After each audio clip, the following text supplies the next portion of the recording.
We were on the stairs, going up. The curvature of the stairs reminded me of the curled-up head of the entity I'd seen up close downstairs. The head had uncurled itself as a body would, and then stood up on the larger body walking beneath it. I couldn't get my own head around those entities that had come out on the first floor while we had been trying to solve the first puzzle. They'd come for us because Patrick had broken house rule number 3 about depositing electronics in the cubbyhole near the entrance. The entity's appearance has been difficult for me to navigate mentally. I'm afraid that difficulty has influenced how I try to put words to them. How do you describe something that has little relation to things you've seen before, without the powers of comparison that we ordinarily have?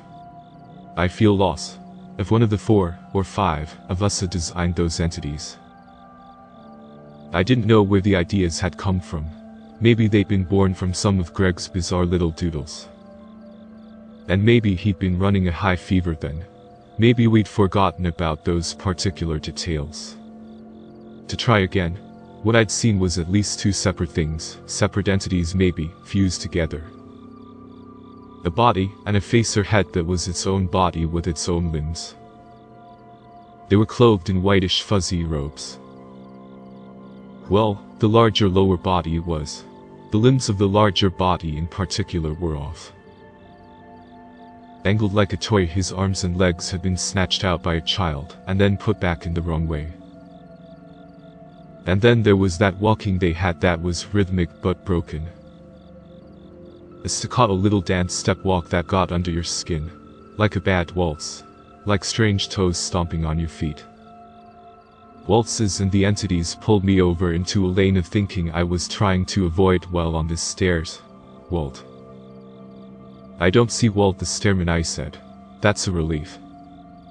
The entities probably only appear when we've been bad, Jennifer said. When we break a rule. As long as. The rest of what Jennifer said was lost to the napalm of fear in my brain. I glimpsed an image of a large shape above the stairs, hanging there. It had much longer limbs than I thought those other entities had. Its limbs were touching the walls, holding it up. It made an arc above our heads. Rounder eyes than was normal looked down upon me. A hint of blur at its edges. Then it was gone. You guys see that? I said. My breath was coming out ragged. I was sure that at any moment I might throw up. Didn't want to do it on the stairs, because that might add an unnecessary slipping hazard. Save that for later. We were at the second floor landing by then, so we stopped to discuss it. They told me they hadn't seen the entity dangling above us. Walt the stairman.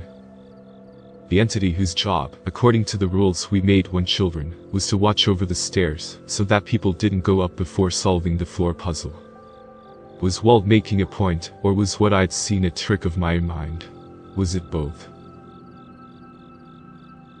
But the longer we were at the second floor landing, the more we knew we had to get started. Not on the puzzle. That would come later, but too soon for comfort. First, we had to face what we knew would be a potentially dangerous floor. As kids, we designed the first floor as a warm-up, scary but not dangerous. At least not until you got to that puzzle. Unless you tried to solve the first puzzle or broke one of the rules, you wouldn't be risking anything down there. Not so with the second floor. I was the one who stepped first into the second floor vestibule. Onto a pressure plate. Shoot, I said, the traps. A hand grabbed my shoulder from behind me. It's alright, Greg said. That's just to get whoever's going through the house ready for other traps. Remember? I do, Jennifer said. The first trap we made comes after this. Okay, I said. Sure, I recall it. But it's a little hazy. To my right. Motion. There was an old record player on a stand against the wall, just like we had put into our sketchbook designs years ago. It had a big gaudy horn on it. It's the kind of record player that I believe is called a phonograph. The record was spinning. Its needle apparatus was moving. When the needle dropped onto the record, it played us a 1910s or 1920s ragtime number. Memory. is not as sure as destiny. I tell it to every dame I see. Memory is not as sure as destiny. I tell it to every dame I see. At that point the needle rose and fell again. Too hard, I thought. The song went in reverse. I was reminded of that sound I'd heard at the front doorway before going into the house. With our eyes closed and our hands covering them, as the rules had instructed, when we'd been waiting for whatever had opened the door for us to move away. When the song began playing again, the voice was in a much deeper, almost demonic tone. It got garbled, went into some lines about melody, and then stopped playing altogether. By that time, I had moved well off that pressure plate, and the others were standing with me in the vestibule.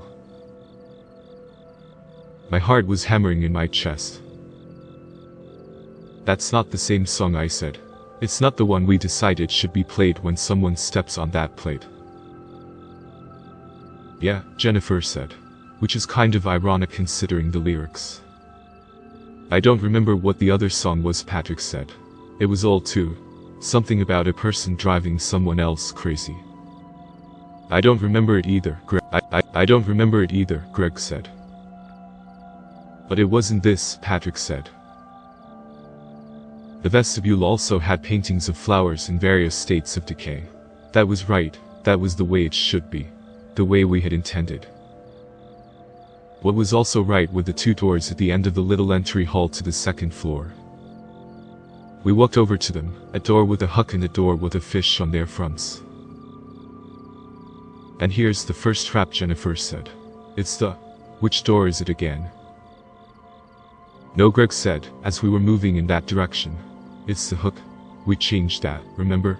In order to beat this house, you have to be a hook, not a fish." I took a deep breath. "Are you sure, Greg?" "No, I'm right," Patrick said. "I'm sure. We didn't change that. That was mine. Greg and Patrick were having a staring contest. "We're the fish," Patrick said to him. Greg shook his head. "You better be sure than I am, and I don't think you are." I was already moving towards the door with the fish on it.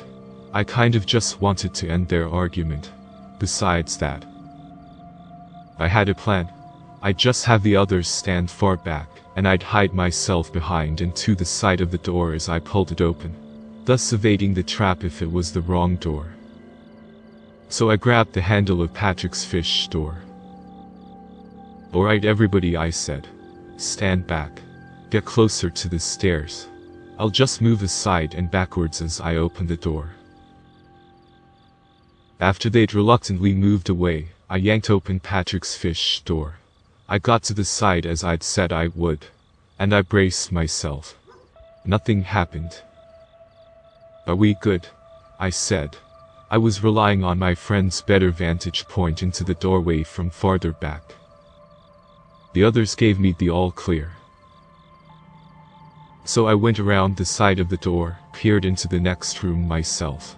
It was a second-story drawing room for entertaining guests, just as we'd planned. Then I turned around to face them. "Success," I said. Greg was nearly on top of me already with that speed walk of his. He raised an arm, and I was sure I was going to get slugged, but not sure why. Instead, he grabbed the front of my shirt and pulled me back. The twang of a large spring and a whoosh of air chased after me. Then I was on the ground scooting away on my backside as shards of filthy glass fell onto my jeans. Standing above me was a mannequin dressed like a butler. "Refreshments," it said in a recorded voice. It was carrying a tray full of grimy shards of glass. If I hadn't gotten out of the way, some of them might have cut me up. We planned on that butler coming out of the wrong door to the drawing room. It was a spring-loaded mannequin bearing painful and potentially devastating little treats for the unfortunate person who opened the wrong door. I had opened that door. "Thanks, Greg," I said. I shook pieces of glass off me as I stood up. "I really owe you one." I couldn't meet Patrick's eyes. Didn't know what to say to him. I felt bad for him. I was just appreciative that I wasn't having to worry about bleeding or infection. That thing must have come around the corner, I said. Did we intend it that way? No one answered the question, but they were happy I was alright. We passed into the drawing room and from there study. There were some pretty unsettling things in those rooms. I don't know how we devised a lot of that stuff as kids, where it came from. Keeping with the mannequin theme, in both the drawing room and study were a bunch of mannequins seated and standing in a variety of postures. Some were missing their limbs or their heads. One held another's head in its hands. A mannequin seated at a table had a book open to pages detailing an Iron Maiden. The Iron Maiden's chest cavity open and displaying its rib-like spikes, and another torture device that swung people while they were upside down. I recall those being foreshadowing for future traps. Like I said, not sure where we'd gotten a lot of those concepts as kids. Then we were at the library. We had an idea of what to expect. Sometimes ideas aren't nearly enough to get you ready. Jennifer opened the door, and we all peeked in. We started to hold the wall. A couple of us were gripping the door like it was a branch on a cliffside. Even though we felt we were on level ground a moment earlier, once that door was open our perspective changed. The wooden floor of the library sloped down at a very sharp angle. Beyond, towards the back of the room, there was a pit. It looked to be roughly 10 feet in breadth, with a width that went across the entire room. Against the back walls, massive bookshelves leaned over the pit, secured in place by things that, even with my experience in industrial and commercial building construction, I had no idea could exist, unless they had been made of metal and welded in place or secured with hidden bracing. In other words, those bookshelves and their books should have fallen into that pit. They were that big. It didn't make sense how tall this room was, and how deep the pit seemed to be. The library should have been directly over the kitchen and some of the other first-floor rooms, which had no indication of a pit. But we had designed this library that way as kids. So, and you had the nice-smelling catalogs to get you ready for when the day or days came, and you could go into the library and pick up the cool new books you'd ordered. Anyway, instead of book fair, the banner read, "Knowledge is slippery." We laughed about it then, thought we were clever. Didn't feel that way now. Here's what we did to get across the library. We held hands and we lowered ourselves on the angled floor, like we'd made a rope of ourselves. Greg had to shove his new sketchbook beneath his pants belt. The person or people at the front looked for things against or near the front wall of the library to grasp with their free hand. Those in the back held onto what we'd already found. We used our leg strength and the bond of our hands. We used niches or grooves in the floorboard, baseboards that tried to break off in our grip, a desk that was heavy, but not so heavy it didn't slide a little if pulled too much. We used thrust. It was hard. I think it would have been easier with 5 people. With Sally. But the 4 of us made it across, from the left to the right side of the room. The pit had been dark, whispering promises. Things to come. But we hadn't fallen in. After the library, we were looping back around towards the stairs. We knew that this time we had to solve the puzzle before a path would open back up to the stairway. If we wanted to go back, it would have had to have been back through the library. The hall from the library bisected 3 rooms, or chambers as we had labeled them. They were identical in size, so we couldn't remember which one had the puzzle.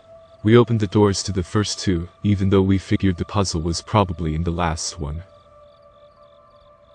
The sights in those first 2 rooms were revolting. Bones littered the floor of the first one, what looked to be real animal bones, or at least very good replicas.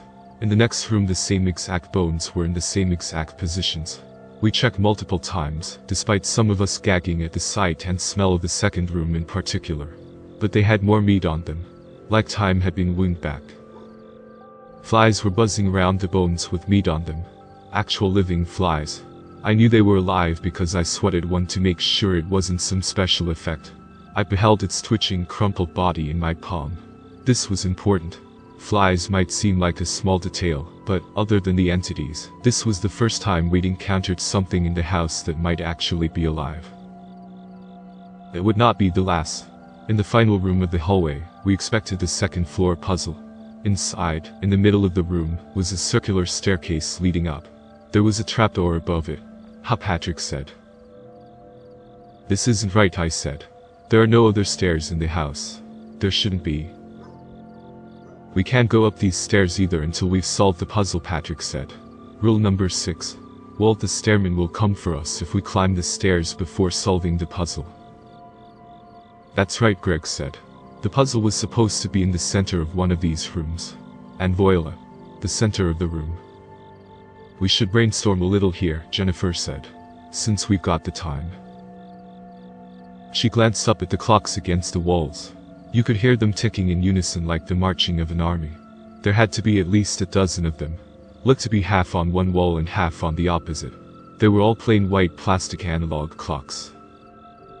The first floor puzzle, she said, was related to me. There were 5 of us. 5 floors. 5 puzzles. I'm guessing that each puzzle is related to one of us. So the question burning a hole through the front and back of my mind is, who here has a thing for stairs? Other than Walt, Greg said, laughing harshly. We gave him sour looks. I used to like those, Patrick began. What are they called? Impossible staircases. You know, the ones that are represented in art and seem to go on forever. It's like they descend and go around, and then they're ascending back to where they began. They're called Penrith stairs, Greg said.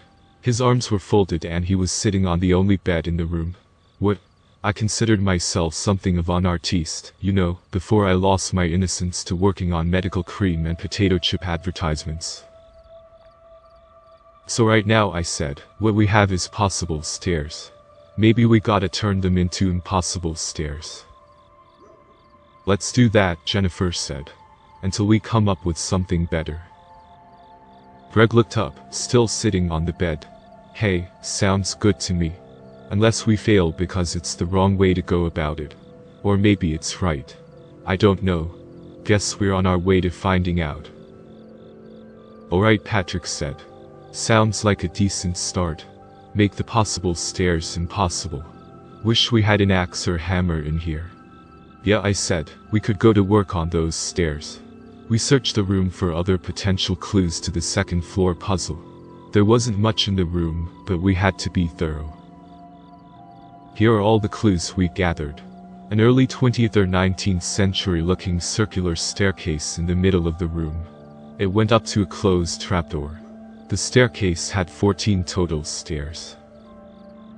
A bed with plain white sheets and comforter. There was a shoe print on the left and right pillow, going in opposite directions. A compact extension ladder under the bed that, upon fully opening, could reach to the top step of the staircase. 14 clocks. Analog clocks with the hands. 7 were on the left wall, and 7 were on the right wall. Upon closer inspection, they seemed to be scuffed up as if someone had stepped on them. But the strangest thing was that the clocks on the right wall were actually running counterclockwise. That was it. Once again, I found myself amazed that, as children, we had come up with clues for a puzzle that years ago we had seemed to have no inkling of. And now here we were trying to solve it with those clues years later. At this point we didn't have the entities moving towards us because we hadn't broken a rule, not like with the first floor puzzle. However, I think we all felt the pressure of time on our shoulders. Oppressive. Maybe it was the ticking of all those clocks. Or how the stairs at the center of the room beckoned to us.